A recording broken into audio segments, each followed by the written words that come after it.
मुंबई उच्च न्यायालय लिपिक आणि शिपाई यामध्ये फक्त याच विद्यार्थ्यांची निवड होणार आहे. तर असे कोणते विद्यार्थी आहेत की ज्यांचं नाव शॉर्ट लिस्टमध्ये आलेलं आहे लिपिक आणि शिपाई या पदासाठी, परंतु फक्त याच विद्यार्थ्यांची निवड होणार आहे असं मी का म्हणत आहे? तर ती संपूर्ण डिटेल्स आपण या व्हिडिओमध्ये पाहणार आहोत. कारण मित्रांनो, हा व्हिडिओ तुमच्यासाठी अत्यंत आय-एम-पी आहे. हा व्हिडिओ तुम्ही शेवटपर्यंत पहा. हा व्हिडिओ तुम्ही मिस करू नका. मित्रांनो, या ठिकाणी ही आहे सिलेक्शन लिस्ट आणि तुम्हालाही जर असं वाटत असेल की आपलं सुद्धा या सिलेक्शन लिस्टमध्ये नाव आलं पाहिजे, तर हे सिलेक्शन यादीमध्ये तुमचं नाव 100% येऊ शकते. परंतु यासाठी काही गोष्टीचं तुम्हाला त्या ठिकाणी काळजी घ्यावी लागणार आहे. तर पहा, शेवटच्या वेळेसमध्ये आता वेळ अत्यंत कमी राहिलेली फक्त 1 महिना शिल्लक राहिलेला आहे. या 1 महिन्यामध्ये तुम्हाला काय करायचं जेणेकरून अशाच प्रकारचे सिलेक्शन लिस्टमध्ये तुमचं नाव आलं पाहिजे. आणि ज्यावेळेस मित्रांनो तुमचं सिलेक्शन यादीमध्ये नाव येईल आणि मला खात्री आहे की अशाच प्रकारचं तुमचे मेसेज या ठिकाणी मला येतील की सर, माझं या ठिकाणी शिपाई या पदासाठी तसेच लिपिक या पदासाठी सिलेक्शन झालेलं आहे. तर या ठिकाणी पाहू शकता मित्रांनो, हे आपले विद्यार्थी जॉईन झालेले आहेत ॲज अ लिपिक आणि शिपाई म्हणून. तर त्यांचं फीडबॅक या ठिकाणी आहे आणि हा फीडबॅक कशाच्या संदर्भामध्ये आहे मित्रांनो, की जे आपण ओरिजिनली एक्झाम ओरिएंटेड कंटेंट्स तयार केलेले त्या कंटेंटचा वापर करून त्या ठिकाणी विद्यार्थी आपले बरेच सिलेक्ट झालेले आहेत. तर त्याची लिंक मित्रांनो, तुम्हाला जरी सुद्धा हा सर्व डाटा घ्यायचा असेल, डाउनलोड करायचा असेल, तर याची लिंक डिस्क्रिप्शन बॉक्समध्ये दिलेली आहे.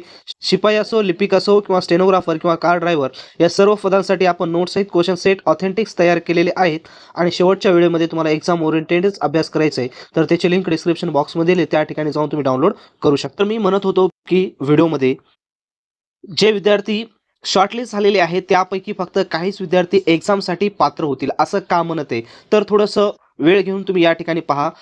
मागची जी प्रश्नपत्रिका झालेली आहे ही प्रश्नपत्रिका आहे. अशा प्रकारचे प्रश्न एक्झाममध्ये विचारलेले होते. परंतु या ठिकाणी आता जे विद्यार्थी व्यवस्थित परीक्षा पॅटर्ननुसार अभ्यास करतील तर त्याचंच नाव या ठिकाणी सिलेक्शन यादीमध्ये येणार आहे. फक्त यामध्ये लेखीच परीक्षा नाही, तर मित्रांनो लेखी परीक्षा प्लस चपळता चाचणी शिपाई या पदासाठी आणि मुलाखत हे सर्व गोष्टी या ठिकाणी अत्यंत उपयोग ठरत असतात तुमचं सिलेक्शन यादीमध्ये नाव येण्यासाठी. आणि राहिला प्रश्न दुसरा लिपिक या पदाचा, तर लिपिक या पदासाठी टायपिंग मस्ट आहे.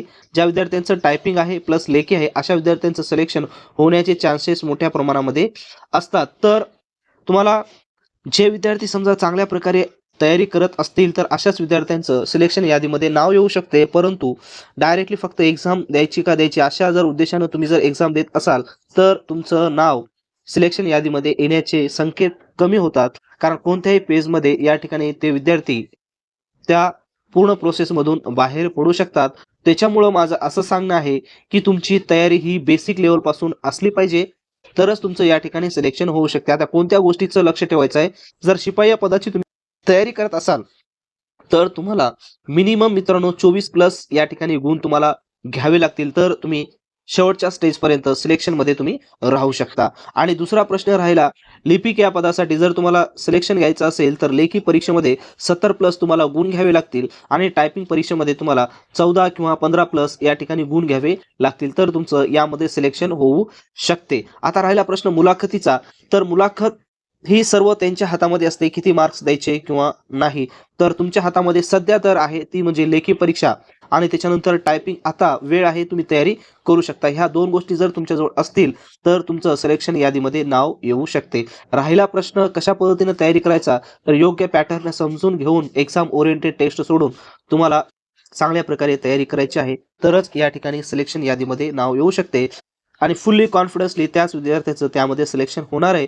त्याच्यामुळं जर तुम्हाला असं वाटत असेल की फक्त माझं नाव आता पात्र यादीमध्ये आलेलं आहे तर माझं सिलेक्शन होईल, तर अशा भ्रममध्ये तुम्ही राहू नका.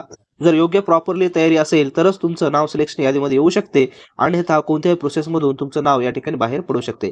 तर अशाच प्रकारची ऑथेंटिक माहिती पाहण्यासाठी आपल्या चॅनलला सबस्क्राईब करा आणि फ्री कंटेंट्स आपण Telegram Indian depth of alert गुरु या टेलिग्राम चॅनलवर अपलोड करत असतो. त्याची लिंक सुद्धा डिस्क्रिप्शन बॉक्समध्ये दिली, त्या चॅनलला देखील सबस्क्राईब करा आणि तुमचा काही प्रश्न असेल तर कमेंट्स बॉक्समध्ये कमेंट्स करा.